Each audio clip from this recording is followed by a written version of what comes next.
C'était mon premier WrestleMania en direct ce soir dans la nuit de dimanche à lundi 8-9 avril. J'ai vécu mon premier WrestleMania en direct en tweetant mes réactions sur Twitter avec plein d'autres gens comme Materkao, The Brotherhead, Vice, etc. C'était vraiment très bien. J'ai vraiment kiffé, c'était mon premier WrestleMania en direct. J'ai bien aimé, vraiment. En fait, je sais pas quoi penser du show parce que il y a des trucs que j'ai bien aimé, encore une fois, mais il y a des choses qui me font me dire putain, mais Vince perd la boule. Mais vraiment, en fait, je vous le dis tout le temps, mais je le pense vraiment maintenant, en fait. C'est chaud. Tout d'abord, je voulais aussi vous dire que je suis malade. Je pense que ça se voit un peu à ma gueule et à ma voix. Voilà, j'ai chopé la crève il y a 2-3 jours, donc j'ai regardé WrestleMania en direct mais avec la crève etc. J'ai pas pu apprécier WrestleMania comme je voulais l'apprécier, donc du coup il y a quelques matchs que j'ai re-regardé une deuxième fois et que j'ai réapprécié, comme par exemple le Styles Nakamura, je l'avais trouvé nul, et là en le regardant une deuxième fois j'ai vraiment beaucoup apprécié ce match. Et voilà, j'ai vraiment, il y a des trucs que j'ai beaucoup apprécié, mais vraiment, vraiment il y a des situations où je me dis putain, mais comment Vince a pu penser à ça, quoi. Wesh, on est à WrestleMania. Évidemment, quand je dis ça, hein, je pense notamment au match Braun Strowman et The Bar, hein, bien sûr. Je me dis, putain, mais comment il a pu prendre une décision comme ça? Enfin, je veux dire, Vince perd vraiment la boule. Vraiment, ça m'inquiète, là. Je sais pas si on pourra encore attendre 2020. Je pense que l'année prochaine, en 2019, je sais pas ce qui va se passer, mec, mais ça va être horrible. Vraiment, ça va être un enfant qui va devenir champion de la WWE, ou ça se passe comment, mec? Enfin, concrètement, je ne comprends pas. Salut, aujourd'hui on se retrouve pour la vidéo résumé, analyse de WrestleMania 34. Très content d'être là pour vous la présenter. Merci d'abord à vous tous pour les retours de ma vidéo pronostic de WrestleMania qui a vraiment assez bien marché, même si j'attendais quand même un peu plus. Je suis assez content, j'ai eu beaucoup de commentaires.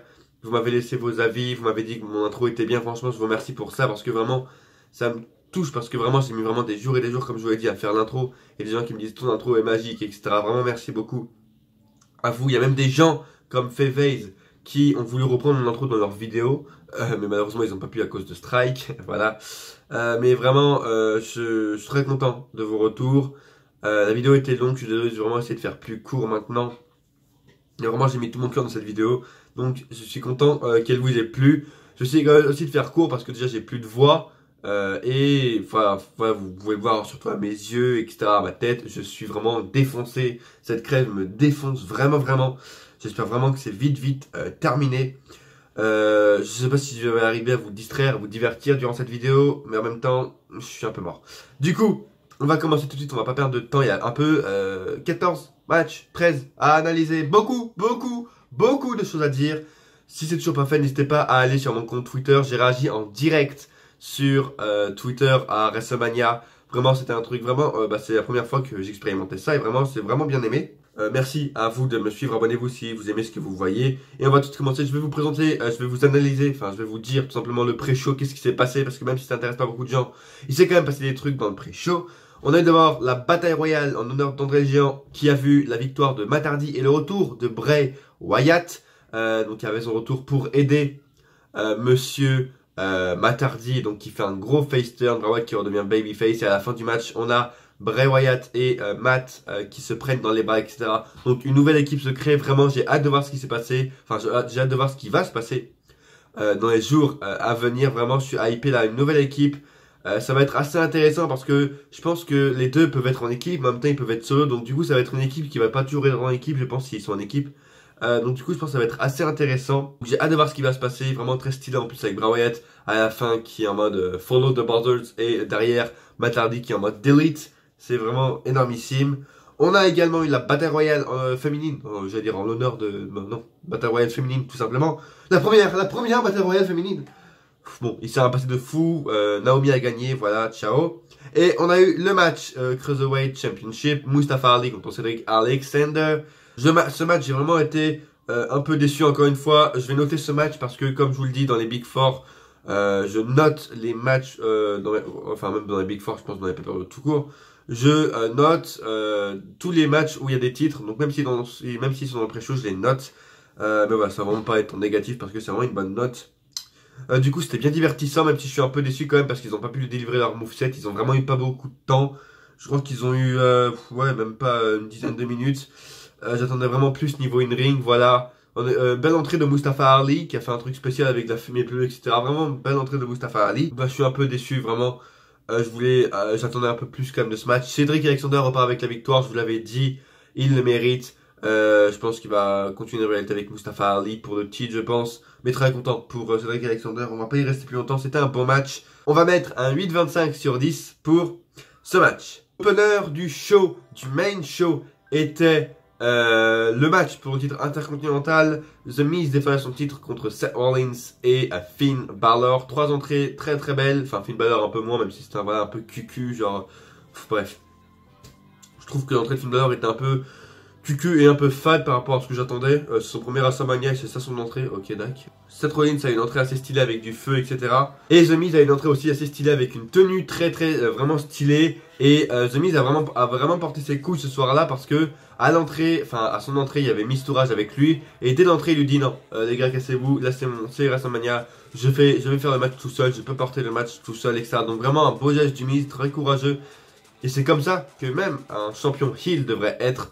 Ok, il doit être des fois triché, mais des fois il doit montrer que le mec sait se défendre. Et c'est très bien, The Miz a fait ça. Petite parenthèse, le retour des pyros, enfin, putain ça fait plaisir. Même si, voilà, on sent que il y avait le retour des feux d'artifice, etc.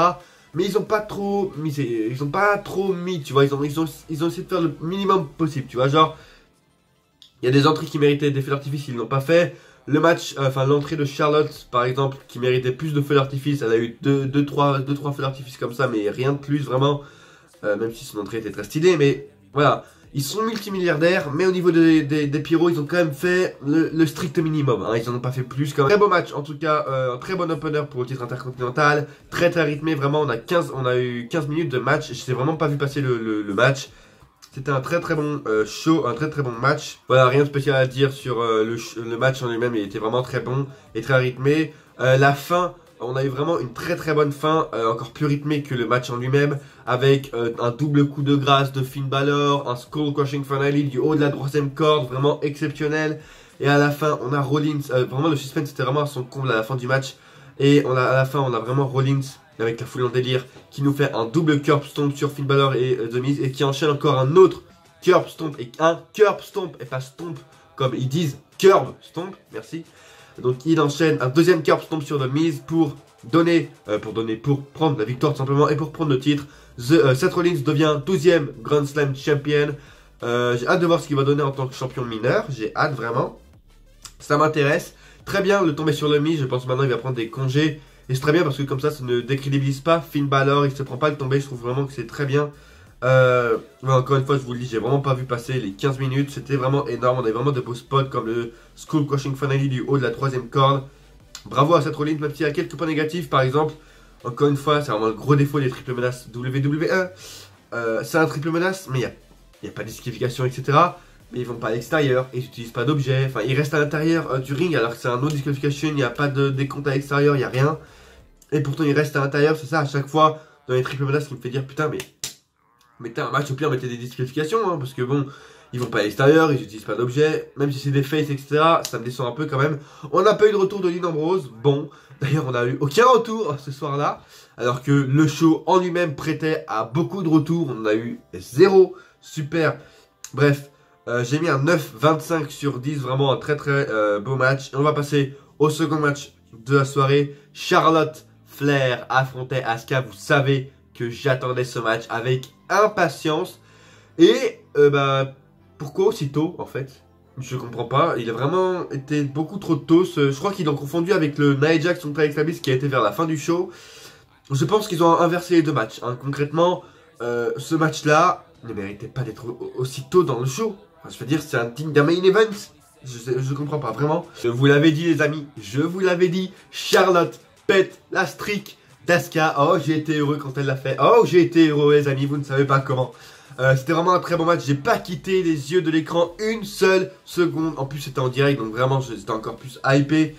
J'ai vraiment kiffé ce match. Vraiment, j'ai kiffé du début à la fin. Les deux se sont donnés à fond, même si vraiment c'était un peu trop court. Vraiment, 13 minutes. Je me suis dit, bah non. Enfin, je sais pas, c'est Charlotte Asuka, tu leur donnes minimum 20 minutes, tu leur donnes pas seulement 13 minutes. Vraiment, c'est ça, le gros point négatif, c'est vraiment que ça a duré moins de 15 minutes. Alors pour moi, ça devait minimum durer 20 minutes. Très très belle entrée de Charlotte Flair, encore une fois, qui se replace comme la reine avec des esclaves, etc., qui la portent, qui lui prennent sa veste. Début en plus avec la musique de son père, Ric Flair, vraiment très très très stylé. Je vous conseille d'aller la voir, l'entrée de Charlotte Flair. Asuka, elle n'a pas eu grand chose quoi. Elle a juste eu des trucs, un peu des images PNG qui ont été rajoutées au montage, mais que les gens sur place n'ont pas vu, mais que nous à la télé on a vu. Vraiment, c'était leur gros délire cette année de mettre plein de trucs en montage, en direct. Genre Asuka, pour son entrée, elle a eu plein de masques. Je crois que Nakamura a eu des trucs. Genre, enfin, c'était vraiment très très bizarre leur montage d'entrée cette année.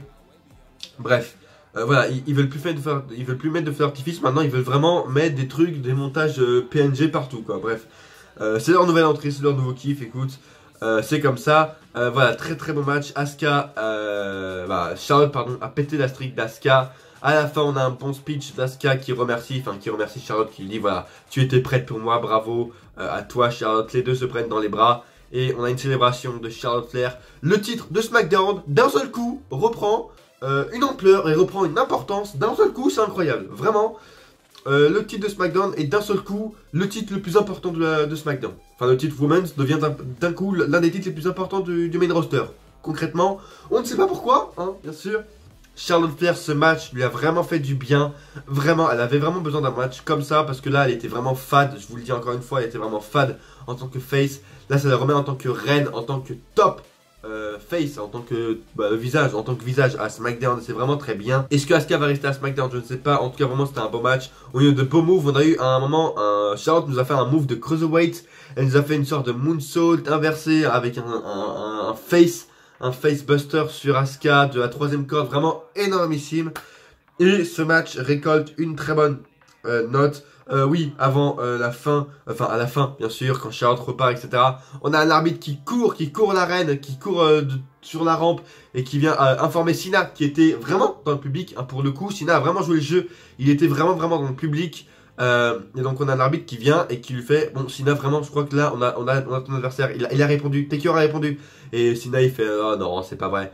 Et après l'arbitre fait si. Et là Cena, on voit le mec se transforme, il nous tape un sprint mon frère. Je crois que Usain Bolt n'est pas aussi rapide que John Cena. Et donc là on a compris qu'il allait se passer un truc. Et à partir de ce moment là, le match Cena Taker a été un peu le fil rouge du show jusqu'à ce que ce match se passe. C'était vraiment, on se demandait est-ce que vraiment ça allait se passer ou pas. En tout cas vraiment très beau match. J'ai mis 10-25 pardon sur 10. Voilà, plus de 10, c'est mérité plus de 10. Charlotte a pété la streak d'Asuka et elle le méritait.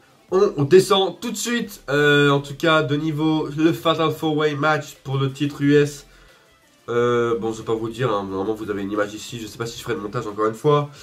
Pas d'entrée spéciale pour Bobby Roode, alors que à chaque takeover à NXT, il avait des entrées spéciales, il avait des violonistes, il avait des gens, une chorale qui lui chantait. Là, il a une entrée complètement lambda. Il descend même pas du ciel, etc. comme à NXT, non. Là, il s'en bat les couilles. Il a même pas une entrée complète. Le mec, il est à la fin de la rampe. Son entrée est déjà finie. On montre encore une fois l'importance qu'on lui donne. Le mec n'a même pas d'entrée complète. Bref, Jinder Mahal, sa tenue était ridicule, sa tenue d'entrée, mec. Il arrive avec une sorte de smoking, mais à moitié, parce que du coup, il a que le haut et le bas, il y a rien. C'est ridicule, sa tenue d'entrée à Jinder Mahal. Rusev, une grosse pop encore une fois, même si on voit que le Rusev Day commence un peu à s'affaiblir. Et je pense que c'est mort pour lui, parce que je pense que Rusev va quitter la VE concrètement après ce qu'on a vu. C'était une honte. Ce match était vraiment une honte. Road Dogg, va te faire enculer, concrètement. C'était nul. Le match a en plus duré 8 minutes. On dirait qu'il a été accéléré x10 et qu'ils n'avaient pas le temps. Et ils ont accéléré ce match en mode putain, allez les gars, faites vos RKO en 1 seconde. Faites vos finishers en 30 secondes et demie parce qu'on n'a pas le temps. Alors que le show durait plus de 5 heures. On dirait vraiment que ce match a été accéléré. En tout cas, c'est vraiment l'impression que j'ai eue. Et à la fin, on a Jinder avec un Colors qui bat Rusev pour devenir le nouveau champion US. Vince et les bookers nous lancent encore un gros fuck pour vous dire c'est pas parce que vous soutenez Rusev et que vous avez des gens Rusev Day qu'on va lui donner le titre. Fuck you, WWE Universe. On donne le titre à Jinder et on fait le tomber sur Rusev en plus. Vraiment très déçu de ce match. Rusev, si tu me vois, t'as qu'une seule chose à faire. Tu te casses, mec, t'as plus rien à faire ici, ils vont jamais te pusher.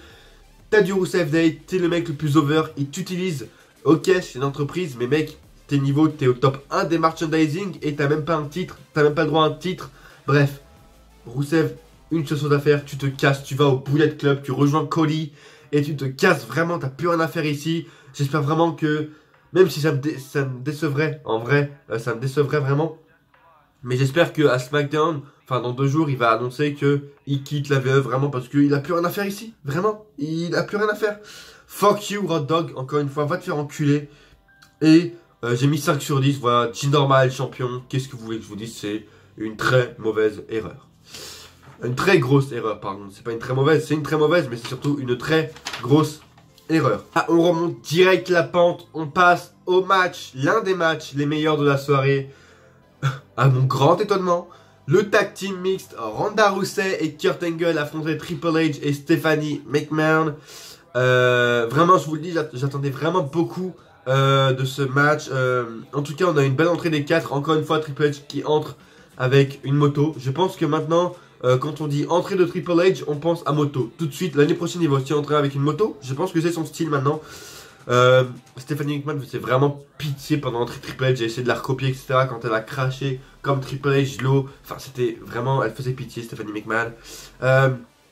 Point négatif, c'est vraiment con que Ronda Rousey et sourit encore une fois pendant son entrée. Alors que c'est WrestleMania, je me dis putain, elle va arriver en badass. Là, c'est bon, c'est WrestleMania, faut arrêter de déconner. Elle arrivait encore une fois en souriant. Je trouvais que c'était un peu rébarbatif et un peu con. Comme je l'ai dit, j'attendais vraiment beaucoup de ce match parce que vu la pub qu'ils nous en font. Ils nous ont fait la pub pendant le match Cruiserweight, hein, d'ailleurs, voilà, pendant le match Cruiserweight, ils nous ont fait une pub, encore une fois, comme ils ont fait à SmackDown, etc. On met le match en petit et on met la pub du match en grand. La pub de ce show, de ce match, toutes les 2 minutes. Concrètement, vraiment toutes les 2 minutes depuis 3 semaines.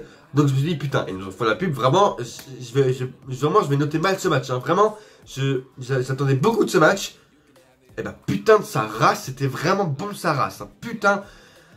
Énormissime, vraiment beaucoup de frustration. Chaque semaine, semaine après semaine, la frustration montait parce que je me suis dit putain, je veux voir Ronda Rousey catcher, je veux voir Ronda Rousey niquer des mères.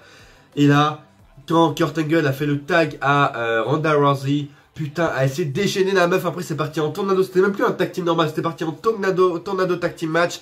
Et pour le coup, c'était un vrai match tag team mixte. Triple H a frappé Ronda Rousey. Ronda Rousey a niqué Triple H avec des droites, des gauches, etc. Elle l'a enculé, elle l'a enchaîné. Elle a enculé Stephanie McMahon. Kurt Angle qui nous fait une ankle lock sur Stephanie McMahon. Donc vraiment là, il n'y avait plus de hommes, femmes. Là, pour le coup, c'était un vrai match mixte. J'ai vraiment kiffé.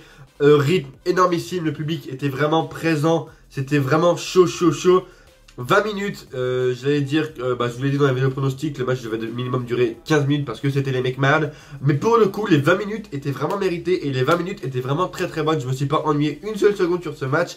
Ronda Rousey m'a impressionné et Ronda Rousey a fermé la gueule à tous ces putains de cons qui disaient que elle n'avait aucun talent, elle n'allait pas réussir. Et ben, niquez tous vos mères à tous les rageux qui disaient ça. Niquez vos mères à tous les rageux qui disaient que Ronda Rousey allait être nulle. Elle vous a vraiment fermé votre gueule, vraiment. C'était un très beau match. Triple H, comme je l'ai dit, qui a frappé Ronda Rousey, etc., qui lui a fait quelques prises. Ronda Rousey a enchaîné Triple H et Stephanie McMahon. 20 minutes encore une fois, comme je l'ai dit, parce que c'est les McMahon, mais vraiment c'était très mérité. On a eu plusieurs finishes, vraiment. On a eu plusieurs kick-outs, on a eu plusieurs finishes dans ce match. C'était vraiment un vrai match. Pour le coup, c'était pas un match où on a comme le match mix de l'année dernière entre The Miz et John Cena, etc. C'était vraiment plus que ça. Là, il y avait plusieurs finishers, il y avait plusieurs kick-outs. Vraiment, c'était un vrai match pour le coup. Ronda Rousey qui finit par faire abandonner avec son armbar Stephanie McMahon. Vraiment énormissime. J'ai mis 10,75 sur 10. J'ai mis l'importance historique. Encore une fois, je vous le dis, qu'est-ce que c'est l'importance historique? C'est un truc qu'on va s'en souvenir et qui va changer les choses pour les prochains Raw, ou alors qu'on va s'en souvenir dans les semaines et mois à venir. Et pour le coup, là, c'était le retour de Kurt Angle à WrestleMania et les débuts in ring de Ronda Rousey. Très réussi. Bravo à elle. J'ai mis 10,75 sur 10, comme je vous l'ai dit. Il y a plusieurs notes au-dessus de 10 pour ce WrestleMania, mais déjà, c'est WrestleMania, donc c'est normal. Et très divertissant, très agressif, c'est vraiment ce que je voulais. Putain, ma frustration, mec, là, encore une fois je vous le dis, mais la frustration que j'avais, je voulais vraiment que Ronda Rousey nique Stephanie McMahon à Triple H, et c'est ce qu'elle a fait. Putain, mais j'avais tellement du soulagement pendant ce match. Vraiment, j'avais... j'étais satisfait. Vraiment, ce match m'a vraiment satisfait. Vraiment, j'ai kiffé vraiment ce match. 10-75 encore une fois, je vous le répète. Et vraiment, c'est l'un des meilleurs matchs de la soirée, à mon grand étonnement. Le titre de SmackDown, de Tag Team SmackDown était remis en jeu.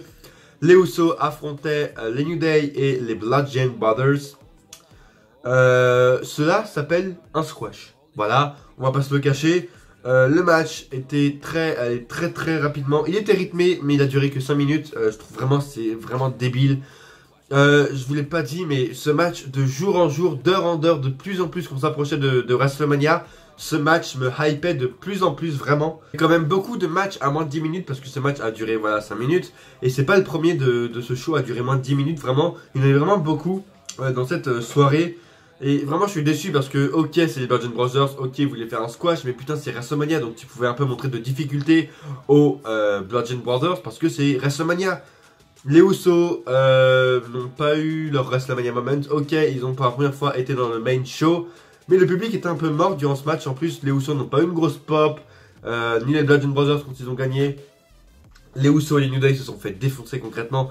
Un peu, vraiment même déçu de ce match. J'attendais vraiment un vrai match pour le coup. Je me disais, putain, on avait même des rumeurs de TLC match. Et en fin de compte, on a un match de 4 minutes et demie. Où il s'est rien passé à part un squash des Bludgeon Brothers. Donc les Bludgeon Brothers évidemment sont nouveaux champions par équipe, ça semble logique. J'espère que les Usos maintenant partiront à Raw parce que encore une fois c'est leur seul défi qu'il leur reste à faire. Mais déçu, vraiment j'attendais plus de ce match. Je voulais pas un squash pour ce match, donc... mais il récolte quand même la bonne note de 6 sur 10, c'est un peu plus que la moyenne, même si je trouve que c'est un peu trop. On passe au segment de la soirée. C'était le fil rouge et je me disais qu'il allait arriver en main event et pourtant il est arrivé maintenant.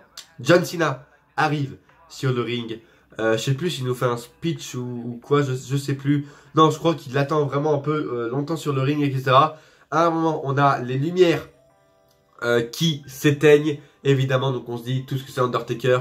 Vraiment, le public était à fond dans son segment et dans ce match, entre parenthèses. Le public était vraiment à fond. Donc on a les lumières qui s'éteignent, tout le monde croit que c'est l'Undertaker. Et en fin de compte, on entend des airs de guitare. Et on voit Elias qui est là. Putain, ce mec est vraiment un bon heel.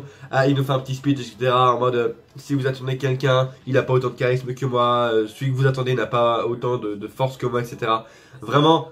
vraiment bravo à lui, puis je trouve, même si c'est qu'un segment, il a pas eu de match et il s'est fait un peu défoncer par John Cena, il a quand même été dans un segment pour l'Undertaker et pour John Cena, quand même, c'est assez bien, et puis même, c'est pas n'importe qui, parce que Elias et John Cena ont une rivalité qui s'est jamais terminée, donc là on peut dire que c'est un peu la fin de la rivalité, donc c'est pas n'importe qui a intervenu face à John Cena. Concrètement ensuite on a Elias qui s'est fait détruire. On a John Cena qui repart encore une fois avec sa musique, etc. Et là, à un moment, on a sa musique qui s'arrête quand il est vers la fin de la rampe. Donc il se rapproche de plus en plus vers le stage et qui va rentrer ensuite dans les backstage. Sa musique s'arrête. On se dit putain mais qu'est-ce qui se passe? Les lumières s'éteignent et le public mais vraiment était en délire. Vraiment, je crois que c'est la plus grosse pop. Même Daniel Bryan n'a pas eu une aussi grosse pop. Vraiment, le public était vraiment à fond. Vraiment, on a vraiment très rarement entendu un public aussi fou que dans ce segment là. Et on entend les fameux dongs avec la fumée qui arrive, etc. On voit le visage de John Cena vraiment en mode apeuré. Vraiment il s'est dit putain il va vraiment répondre ce con. On a aussi une très belle mise en scène en tout cas. Déjà je voulais vraiment dire bravo à Cena qui vend très bien, qui a vraiment très bien vendu durant tout le segment. Et même avant quand il était dans le public, etc. Vraiment bravo à lui. Là donc on a les lumières qui s'éteignent. On a les lumières qui se rallument sur le ring avec les vêtements de l'Undertaker. Donc son chapeau, ses gants et sa veste qui sont posés sur le ring, etc. Comme l'année dernière, vraiment une remarque à l'année dernière. Ensuite on a des feux d'artifice, des éclairs pardon, qui arrivent sur le chapeau, etc. sur le ring. Les vêtements disparaissent, la lumière s'éteigne, la lumière s'éteint, c'est plus français. Et on a les fameux dongs connus par tous. L'Undertaker a répondu à John Cena, la foule était un délire encore une fois. Et ce segment est indescriptible. Vraiment, je l'ai mis sur Twitter. N'hésitez pas à me suivre sur Twitter encore une fois. J'ai réagi en direct. Tous les liens seront dans la description. Mais vraiment, c'est indescriptible. Vraiment, beaucoup. Les gens sont vraiment beaucoup partagés sur ce match. Beaucoup disent c'est n'importe quoi, on a fait revenir Cena et Taker pour un match de 2 minutes 30 parce que oui, Taker est quand même venu avec une meilleure forme. Je tiens à souligner, Taker a l'air vraiment plus en forme que l'année dernière. Vraiment, son opération à la hanche lui a fait du bien. Vraiment, genre, Taker était chaud patate. Il nous a fait un choc slam du feu de Dieu, mec. Le choc slam qu'il nous a sorti. Waouh! Oh my god, vraiment, il a squash John Cena. Je sais pas ce que ce match va vraiment apporter. Ce que ce segment plutôt va vraiment apporter. Voilà, tombstone sur Cena, victoire de l'Undertaker, etc. Vraiment, je sais pas quoi dire. Vraiment, c'était indescriptible, mais encore une fois, comme je vous l'ai dit, il y a beaucoup de gens qui sont partagés en disant ouais, ils ont fait revenir Undertaker pour seulement le mettre 2 minutes dans ce match. Mais les gars, faut là, dans des moments comme ça, faut pas penser en logique. Faut pas être logique dans des moments comme ça parce que des moments comme ça s'appelle un WrestleMania moment. Donc faut pas être vraiment logique là. Et même si on pense logique, ça a été logique, mec. Parce que c'est le personnage de l'Undertaker. On peut se le permettre, les gens. Vraiment, on peut se le permettre de faire des choses comme ça parce que c'est le personnage de l'Undertaker. Donc en gros, son personnage ne meurt jamais, etc. Donc on peut vraiment le permettre. C'était un WrestleMania moment. J'ai mis 10 sur 10. Je l'ai quand même noté. J'ai pas noté le match en lui-même. J'ai quand même noté le segment. J'ai mis 10 sur 10 pour ce segment. Vous vous en doutez. Vraiment, mon cerveau n'a pas compris. Vraiment, je croyais que j'étais en train de vivre un rêve. Vraiment, mais vraiment, ça m'a. J'ai vécu en direct, etc. J'étais en mode incompréhension. Vraiment, mon cerveau était en mode incompréhension quand on a eu l'entrée de l'Undertaker, etc. L'Undertaker qui enlève sa veste et qui a enchaîné Cena. Je me suis dit, putain, mais c'est un rêve. On a vraiment Undertaker, Cena. Ok, c'était court. Mais les amis, je pense que ce n'est pas le dernier match. Je pense que c'était un petit squash de l'Undertaker. Ce match va justement sûrement amener l'année prochaine un match Career versus Career match pour le titre. Qu'est-ce que je parle un match entre les deux, encore une fois, Career versus Career match. On aura un vrai match entre les deux, mais en tout cas, bravo à Undertaker qui a retrouvé une vraie belle forme, des vrais beaux épaules, etc., des biceps, etc. Vraiment, Taker s'est refait une forme, vraiment. Taker s'est refait un corps, vraiment bravo à lui. Il est vraiment plus en forme que jamais et ça me fait vraiment plaisir de le revoir comme ça. J'ai mis 10 sur 10, mais encore une fois, c'est indescriptible. J'ai dit que c'était un WrestleMania moment. Pour le coup, c'est vraiment un WrestleMania moment. C'était indescriptible. Vraiment, encore une fois, je vous l'ai dit, mon cerveau n'a pas compris. J'ai cru rêver quand j'ai vu l'Undertaker arriver. Avec Cena, encore une fois, qui vend très bien en mode apeuré, etc. J'ai hâte de voir si ça va continuer ou si Cena va répondre ou si Cena va plus apparaître. Je sais pas vraiment ce qui va se passer. Mais en tout cas, c'était vraiment un très beau segment avec le public qui était vraiment fou. La foule était vraiment en délire. Et c'était très bon. C'est vraiment pour des moments comme ça qu'on est fan de catch, les amis. Parce que beaucoup le jugent comme un match normal. Non, c'est un WrestleMania moment. Donc du coup, c'est vraiment pour des moments comme ça, pour vivre des moments comme ça que je suis fan et fier d'être fan de catch. Vraiment, j'étais en mode sourire, mais en mode incompréhension. Encore une fois, comme je vous l'ai dit, pendant l'entrée de Taker, je me suis dit putain, mais c'est vraiment pas possible. Merci l'Undertaker, je sais pas vraiment ce qui va se passer. Est-ce que, encore une fois, comme je vous l'ai dit, ça va apporter un match l'année prochaine entre Taker et Cena pour un match pour la carrière, tout simplement carrière contre carrière. Ensuite, on a eu le Hall of Fame, voilà, juste pour vous dire, un peu pour vous situer tout ce qu'il y a eu. On a eu le Hall of Fame, et on a eu ensuite le match tag team très attendu. Daniel Bryan faisait son retour contre et Shane McMahon, enfin accompagné de Shane McMahon, contre Camille, donc Kevin Owens et Sami Zayn. Donc une très grosse pop de Daniel Bryan, qui est d'ailleurs revenu. Et avant son theme song, avant son entrée, on a une petite intro en mode vraiment qui résumait un peu le Yes Movement, etc. J'ai vraiment trouvé ça bien que ce soit pas passé genre indifférent, que ce soit vraiment un truc important. Et ils ont fait une petite intro avant l'entrée de Daniel Bryan. J'ai trouvé vraiment ça très bien. On a ensuite Camille, donc Kevin Owens et Sami Zayn, vous comprenez, c'est pas pour dire tout, donc quand je dis Camille, vous comprenez Kevin Owens et Sami Zayn, qui sont arrivés par derrière. Ils ont même pas fait une vraie entrée, ils sont arrivés par derrière et ont attaqué Daniel Bryan et Shane O'Mac avant le match. Ils ont fait une powerbomb sur l'apron, encore une fois sur Daniel Bryan. Donc du coup on a la civière qui est arrivée, etc. Les gens ont cru que c'était fini, etc. Par contre je trouve vraiment que c'était un peu trop ça, parce qu'on savait très bien que Daniel Bryan allait lutter. On savait très bien que ils n'allaient pas emmener Daniel Bryan vraiment au backstage, etc. On savait qu'il allait lutter, donc du coup je trouvais que c'était un peu trop. Je trouvais que ça servait vraiment à rien de faire ça. C'était juste une perte de temps, je trouve.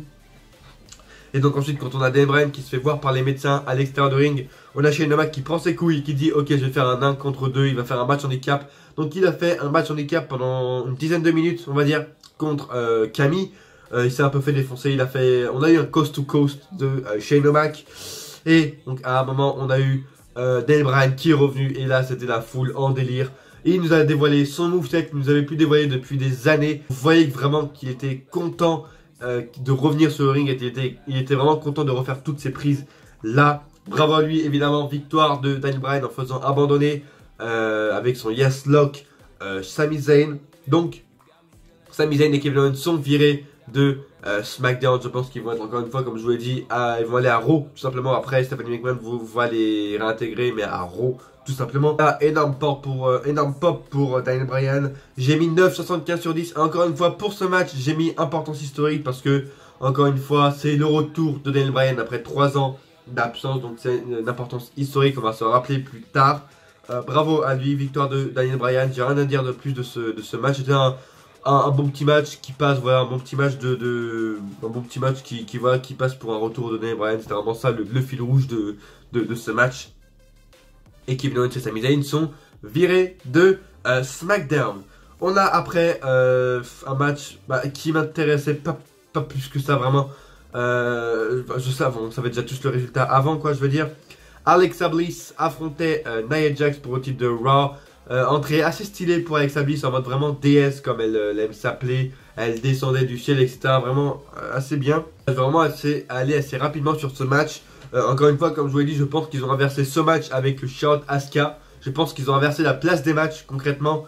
Le match a duré 10 minutes. C'était 10 minutes de trop. Concrètement, le match méritait à peine, je dirais, 3 minutes. Enfin, je veux dire, elle aurait pu squash Alexa Bliss comme elle l'a fait. Comme elle l'a fait pour plein de lutteuses, etc. Et encore une fois, avec la logique de la WWE, quand t'es heel, tu peux squash un gars en 3 minutes. Mais quand t'es face, Nia Jax peut se faire dominer par Alexa Bliss. Voilà, quand elle est heel, elle la détruit.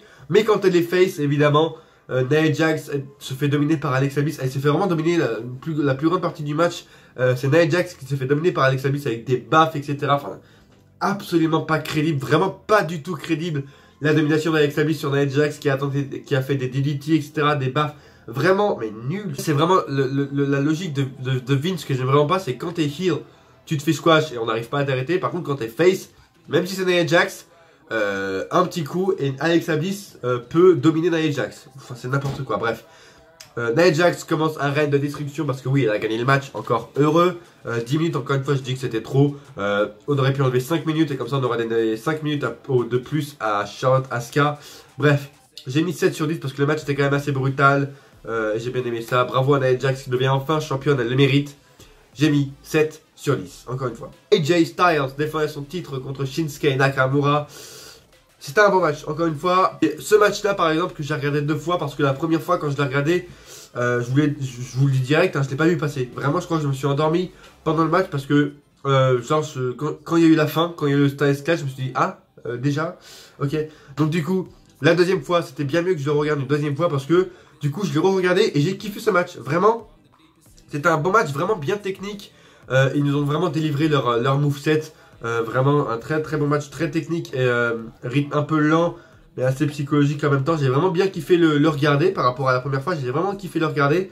Mais il manquait ce petit truc, vous voyez, j'arriverai pas à le décrire, mais il manquait ce petit truc qui fait qu'on se dit que c'est Shinsuke contre AJ. Il manquait ce petit truc qui fait qu'on va le retenir plus tard. Parce que ce match, je ne vais pas le retenir. Ce match ne va pas être, même si c'est AJ contre Shinsuke, ce match, on va pas le retenir concrètement. Donc, voilà, c'était encore une fois un match bien technique, avec des belles prises, etc. Mais il manquait ce petit truc pour se dire que plus tard on s'en rappellera, quoi. Et on s'en rappellera pas malheureusement. Le match a été trop court que... Enfin, c'était 20 minutes, mais c'était trop court pour un match de cette ampleur, quoi. Shinsuke contre AJ, j'attendais au moins 30 minutes. On a Shinsuke qui résiste à un phénoménal Forearm. Nakamura qui montre des tendances de heel depuis la dernière semaine et dans ce match aussi, il a montré des tendances de heel. On a eu, d'ailleurs, petite parenthèse, très belle entrée de Shinsuke Nakamura et on a surtout eu le retour de l'entrée de AJ Styles avec des pyros. Ça fait plaisir, vraiment, là on voit la grandeur de cette entrée avec des feux d'artifice, c'est vraiment ce qu'on devait faire chaque semaine, mais bon, voilà, encore une fois, Vince et sa logique. Ils nous ont pas délivré des prises incroyables, comme je vous l'ai dit dans la vidéo pronostic, il y a des prises qu'ils peuvent pas faire, je croyais qu'ils allaient les faire dans ce match, même si Nakamura a tenté des prises de risque, etc. J'attendais un peu plus au niveau prise de risque et au niveau prise OMG, parce qu'on n'a pas eu de OMG moment, on n'a pas eu de prise de risque énorme dans ce match. Vraiment, j'étais un peu déçu. Ils sont même pas trop souvent montés sur la troisième corde, je crois. Donc c'est vraiment pas terrible. AJ Styles, avec grand étonnement, conserve son titre de la WWE. Et à la fin, les amis, à la fin, que dire? Il turn Shinsuke Nakamura. Très bonne idée. Vraiment, j'étais impressionné parce que vraiment je le sentais venir. C'est vraiment pas pour faire genre, oui, je sais tout. Vraiment, je le sentais venir depuis ces dernières semaines. On a vu Shinsuke qui montrait des tendances de heel dans ce match également. Et surtout la fin. La fin comme ça où quand t'as le mec, quand ça a face contre face et que le mec, donc Shinsuke a pris le titre des mains de l'arbitre et s'est mis à genoux pour donner le titre à AJ Styles. Des trucs comme ça, je me suis dit, ok, ça sent le heel turn, des trucs comme ça, mec. Un mec se rabaisse devant l'autre, ça sent le heel turn. Même si chez Shinsuke, j'y croyais pas jusqu'au dernier moment. Et pourtant, Shinsuke, avec un low blow, a effectué son heel turn. Voilà, très très beau heel turn, vraiment inattendu. Ça a vraiment bien marché en tout cas sur les fans. À la fin, donc il tabasse encore une fois de coups de pied AJ Styles. Et à la fin, on a un Kinshasa à l'extérieur de ring sur AJ. Qu'est-ce que ça va donner? Ça a déjà juste très bien marché. En tout cas, un heel turn à WrestleMania, c'est une très très bonne idée. Mais est-ce que ça va marcher? Parce que Shinsuke, on sait qu'il est over. Je sais pas s'il a déjà été heel à la New Japan et en Indie, je sais pas.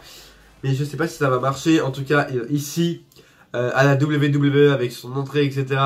Je sais pas, surtout dans le main roster, s'il apparaît chaque semaine. Enfin, je sais pas. Donc du coup, à voir ce que ça va donner. Mais j'ai hâte, en tout cas, de voir la suite pour Shinsuke Nakamura en heel. Ça promet vraiment du lourd et en tout cas, la rivalité continue. Je pense, même si c'est un peu con, par exemple, si la rivalité continue, je pense qu'on aura d'autres matchs, par exemple à Backlash, etc. Alors qu'un AJ contre Shinsuke, ça mérite que WrestleMania et pas d'autres shows. Mais je pense que si la rivalité continue, on aura plusieurs matchs encore en plus. Alors que voilà, ça casserait un peu l'importance de ce match à WrestleMania s'il y en a plusieurs d'affilée. Bref, j'ai mis 8,5 sur 10 pour notamment le heel turn de Shinsuke. Encore une fois, je vous le dis, le match était vraiment trop court. Mais bon, c'est comme ça. Et à partir de là, les amis, le show part en couille. The Bar commence à arriver pour leur match. Je me suis dit vraiment, depuis le début, je me suis dit putain, mais c'est quand qu'arrive le match The Bar contre Braun Strowman.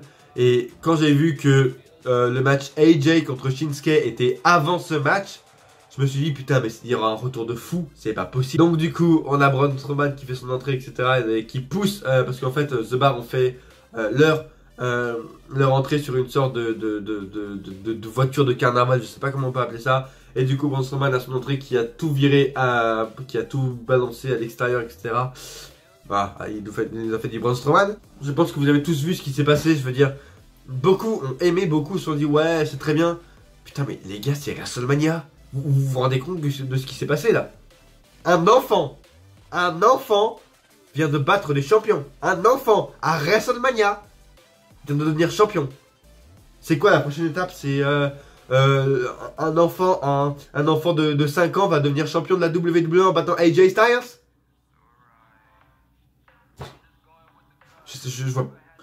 Je comprends. Enfin, on est à WrestleMania. Encore, ils auraient fait ça, genre un pay-per-view mineur, un pay-per-view de show B, genre Backlash, genre Battleground, genre ou un Raw ou un SmackDown pourrait.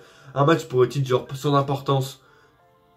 Ok, mais là, surtout avec la hype qu'il y avait autour de ce match, en mode qui va être le partenaire de Braun Strowman? Qui? On s'attendait à des Bobby Lashley, Rey Mysterio, Samoa Joe. Rien. Un enfant. Quand il a annoncé que son partenaire n'était pas dans les backstage, mais son partenaire était l'un de vous, du public. Oh, mais je me suis dit, c'est une blague. C'est une blague, vraiment.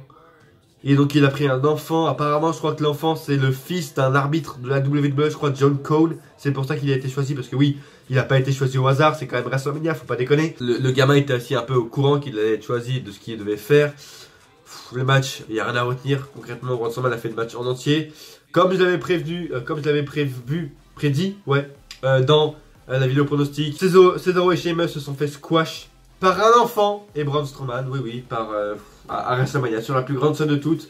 Cesaro et Sheamus ont perdu leur titre et se sont fait décrédibiliser complètement, se sont fait victimiser. Voilà. Sheamus et Cesaro se sont fait violer par Braun Strowman et par un enfant.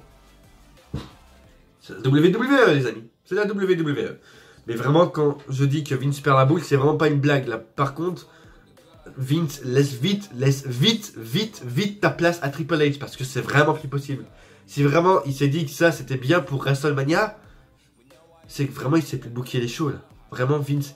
Mais putain, mais c'est WrestleMania, on parle pas de Battleground, on parle pas de Clash of Champions. Là, on parle de WrestleMania, les gens. WrestleMania. Et t'as un enfant qui gagne les titres par équipe avec Braun Strowman, qui est censé être le monstre. Et maintenant, sans déconner, les bookers assument totalement que Braun Strowman est une blague. Vraiment, Braun Strowman, c'est le géant, c'est un clown. Maintenant, en fait, tu vois, c'est... Il essaie même plus d'être un géant crédible, tu vois. Maintenant, les bookers, ils savent que Braun Strowman, il est plus crédible. Ils font vraiment passer Braun Strowman pour un clown et ils l'assument. C'est ça le pire. C'était une blague. Vraiment, c'est une blague. J'ai mis 0 sur 10, vous vous en doutez. J'ai d'ailleurs une question à vous poser. Est-ce que vous voulez que je rajoute ce match dans la note finale? Parce que je vous dis, il y a une grosse différence. J'ai déjà fait les deux. Si je note ce match, enfin si je mets ce match dans la note finale, et si je le mets pas, il y a vraiment une grosse différence. Donc dites-moi dans les commentaires si vous voulez que je mette ce match dans la note finale. Parce qu'en tout cas, si je mets ce match dans la note finale, WrestleMania à moins de 8. Hein, concrètement, je vous le dis. Donc vraiment, n'hésitez pas à me dire ça dans les commentaires. Après, je me dis, vu que j'ai noté un petit match de Taker Cena qui a duré 2 minutes, je peux bien noter un match d'enfant, au sens propre pour le coup. Donc dites-moi vraiment ça dans les commentaires, ça me ferait super plaisir. Donc voilà, 0 sur 10, vous vous en doutez. Moi vraiment, j'ai vraiment pas accroché. Et je me dis vraiment que c'est une blague, putain, mais c'est WrestleMania et c'est un enfant qui gagne les titres. Enfin, c'est n'importe quoi, vraiment c'est n'importe quoi. Et on passe au main event. Oh godness, oh man. Roman Reigns affrontait Brock Lesnar. Le match était indigeste, il était horrible. On a eu des chants CM Punk, on a eu des chants Rusev Day, on a eu des chants boring et le public jouait au beach ball. Voilà comment décrire un échec, les amis. Je pense que même Roman Reigns et Brock Lesnar, même eux savaient qu'ils faisaient de la merde. Même eux, quand ils faisaient leur match, on voyait sur leur tête qu'ils se disaient « Putain, mais qu'est-ce qu'on fait comme merde là? Putain, mais c'est nous qui sommes en main event, mais on fait de la merde là. » Mais ça se voyait vraiment sur leur visage qu'ils se disaient ça. Même Paul Heyman, même tous. Ça se voyait que Brock Lesnar et Roman Reigns n'étaient pas convaincus par ce qu'ils faisaient. Ça se voyait. Donc même si eux ne sont pas convaincus, comment que tu veux que nous soient convaincus? Le match était nul. Voilà, c'était finish sur finish. On a eu 6 F5, 5 Superman Punch, 4000 Spears je crois. On a eu 200 German Suplex, un truc comme ça. Bref. J'ai mis 4,25 sur 10 parce qu'on a eu une tape pétée, parce que c'était brutal. Et parce que, au grand étonnement, Reigns a perdu. Oui, vous ne rêvez pas. Oui, Roman Reigns a perdu. Je pense que maintenant c'est le nouveau délire en fait de Vince et des bookers. C'est que quand ils savent que le public, quand les bookers savent que le public sait que c'est prévisible, etc. Quand en gros les bookers savent que le public sait le résultat, comme par exemple là avec Roman Reigns, ça fait 1 an qu'on sait le résultat. Et ben ils se sont dit, allez, on va leur foutre un gros fuck et on va faire gagner Brock Lesnar. D'un côté, j'ai été choqué, vraiment, j'ai sursauté de ma tête, je me suis dit, putain, mais waouh, Roman Reigns a perdu. Oh my god, sa série de victoires consécutives en main event est finie. Mais d'un côté, je me dis, Brock Lesnar reste champion. Les amis, je pense qu'on va commencer une nouvelle ère actuellement. Parce que je pense que Vince a enfin compris que Roman Reigns, ça ne marcherait jamais. Je pense que Vince a enfin compris que Roman Reigns était un échec. Je pense que Roman Reigns, à Raw, ce soir, va effectuer un heel turn sur, je sais pas qui, mais il va effectuer un heel turn parce que il se créditait chaque semaine en disant je vais le battre, etc. Il a perdu clean, ok, avec 6 F5, la putain de terrasse, 6. Mais il a perdu clean face à Brock Lesnar. On a eu du sang aussi également. Les amis, je pense que Roman Reigns est fini. Concrètement, je pense que comme je vous l'ai dit, ce soir, à Raw, il fera un heel turn, tout simplement, et qui sera enfin écarté des main events. Je pense que Roman Reigns sa carrière en main event est finie. Je pense que Vince a enfin, les amis, on peut prier, alléluia. Je pense que Vince a enfin compris que Roman Reigns ne marcherait jamais. Je pense. Et qu'il va lui faire effectuer un heel turn. Je pense vraiment que là, on vient de vivre un exploit. Et que je pense qu'on vient de vivre un truc extraordinaire, vraiment. Et surtout, je pense que Brock Lesnar a conservé son titre. Parce que, si vous me suivez sur Twitter, vous l'avez sûrement vu. Je pense que Bobby Lashley fera son retour ce soir à Monday Night Raw pour botter le cul de Brock Lesnar. Et s'il te plaît, je t'en prie, Bobby, je t'en prie, reviens ce soir à Raw et botte le cul de Brock Lesnar. Je n'en peux plus de ce mec défait dans un match au prochain pay-per-view et qu'il va lui prendre le titre. Parce que Brock Lesnar n'a plus aucun adversaire, tout simplement. Et tu veux qu'il fasse ça, il fasse face à qui? Il va faire face à qui? À personne. Il n'a plus aucun adversaire, vraiment plus aucun.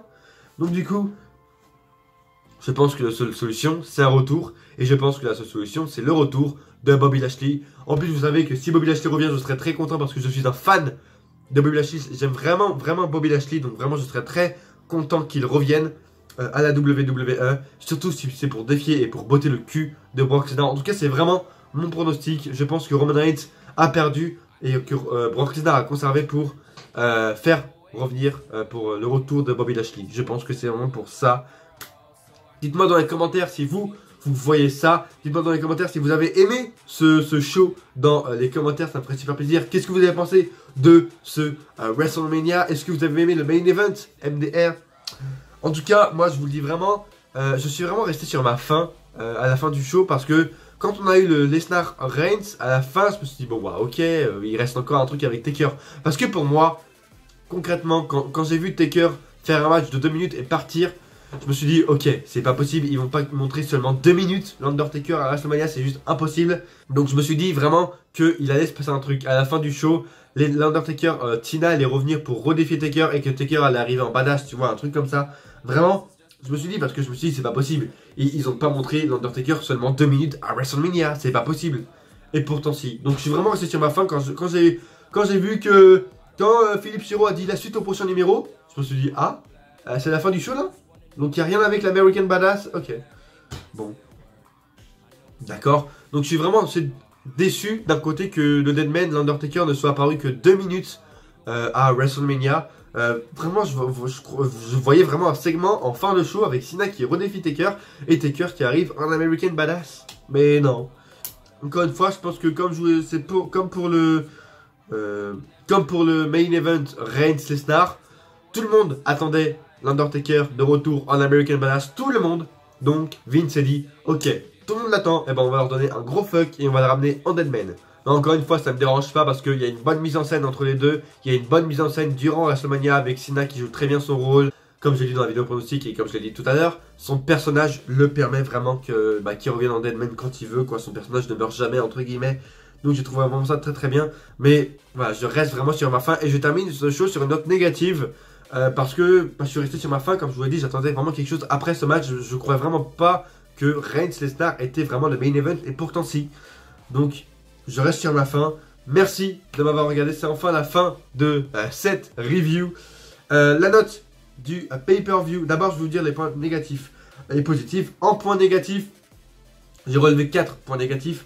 On n'a pas eu de retour alors que le show prêtait à des retours. Je veux dire la bataille royale. Je veux dire le partenaire de Braun Strowman. Enfin, je veux dire, il y a plein de shows comme ça. Enfin, il y a plein de matchs qui prêtaient à un retour. On a eu 0 retour. Même pas de retour de Dean Ambrose dans le match pour le titre intercontinental. Strowman, donc le partenaire de Strowman qui est un enfant. Encore une fois, je pense que ça, par contre, ça restera dans les annales. Je vous le dis direct. Je pense qu'on retiendra plus ça, l'enfant qui devient champion avec Braun Strowman à WrestleMania, qu'on retiendra le AJ Nakamura. Vraiment. La place des Cruiserweights en pré-show, je trouve ça vraiment débile. Et Jinder Mahal, évidemment. Et aussi la place du match Charlotte Asuka qui pour moi aurait dû être dans les derniers matchs et qui a fini 2ème. Bon. Et les points positifs pour terminer sur une note positive. On a eu Charlotte qui bat Asuka, je l'avais prédit et j'étais vraiment très très content. En plus, elle a fait abandonner Asuka, elle l'a pas battue, elle a fait abandonner Asuka. Bravo à Charlotte. Tag team mixte qui a été vraiment un étonnement pour nous tous. Vraiment, j'ai été très étonné de ce match, pardon. Et Daniel Bryan de retour, enfin, après 3 ans d'absence. Je vais vite terminer cette vidéo parce que, comme vous le voyez, j'ai plus de voix et mon visage commence vraiment à mourir. La note du show, bah, j'ai 2 notes encore une fois. Ah oui, aussi le décor, car vous le savez, pour les WrestleMania, je note le décor du show. Mais encore une fois, je note que c'est un truc bonus, quoi. Je note, si ça fait baisser la moyenne, je ne le note pas. Donc, voilà, il se reçoit une très bonne note cette année, le décor de WrestleMania, qui est de 9 sur 10. Quand je l'ai vu la première fois, je me suis dit, bah c'est un peu vide, quoi. Je me disais, il manque un peu des trucs, quoi. C'est un peu vide derrière, etc. Pour moi, le décor n'était pas fini quand je l'ai vu la première fois. Et en fin de compte, pendant le show, etc., avec les entrées, c'était très stylé et c'est différent. Voilà, c'était vraiment un décor différent des autres. C'est pour ça que je mets 9 sur 10 au décor. La note, enfin, du pay-per-view, sans le match, avec le match The Bar. Encore une fois, dites-moi dans les commentaires si vous voulez que je note le match The Bar ou pas, si vous voulez que je le mette dans la note finale. En tout cas, si je note le match de The Bar avec Braun Strowman et l'enfant, la note du show revient à 7,6 sur 10. C'était pas énorme pour un WrestleMania, je vais pas vous le cacher. Je crois que c'est le pire WrestleMania que j'ai analysé en vrai au niveau des notes. Si j'enlève le 0 sur 10, donc si j'enlève le match de Braun Strowman et The Bar, la note du show revient à 8,2. Donc encore une fois, dites-moi dans les commentaires si vous voulez que je note ou pas, soit 7,6, soit 8,2. Dites-moi ça dans les commentaires. Merci de m'avoir suivi. La review était un peu longue, mais en même temps c'est WrestleMania, il y avait 15 matchs à analyser. J'avais vraiment beaucoup de choses à dire. Merci de m'avoir suivi. Dites-moi dans les commentaires, est-ce que vous avez aimé ce show? Est-ce que vous avez aimé WrestleMania? Donnez une note à WrestleMania aussi. Donnez-moi une note dans les commentaires à WrestleMania. Combien mettriez-vous entre 0 et 10 à WrestleMania? Merci de m'avoir suivi. Laissez un pouce bleu si vous avez aimé la vidéo. Abonnez-vous encore une fois. Je ne saurais trop vous conseiller de vous abonner parce que une nouvelle série arrive dans les jours, dans les semaines à venir sur la chaîne. Abonnez-vous si ce n'est pas déjà fait et activez la cloche. C'est très important. Commentez. Est-ce que, encore une fois, vous avez aimé le show? Parce que votre avis m'intéresse vraiment. Ça m'intéresse vraiment beaucoup de savoir votre avis. Et c'est vraiment ce que je recherche en faisant des vidéos. C'est d'avoir votre avis. Personnellement, ce show, je l'ai vraiment bien aimé, même si la fin était vraiment minable et indigeste entre le match de The Bar et Braun Strowman et le main event qui était horrible. Et je suis vraiment resté sur ma fin parce qu'on n'a pas eu d'American Badass, etc. Donc, c'était vraiment un très bon show dans l'ensemble, etc.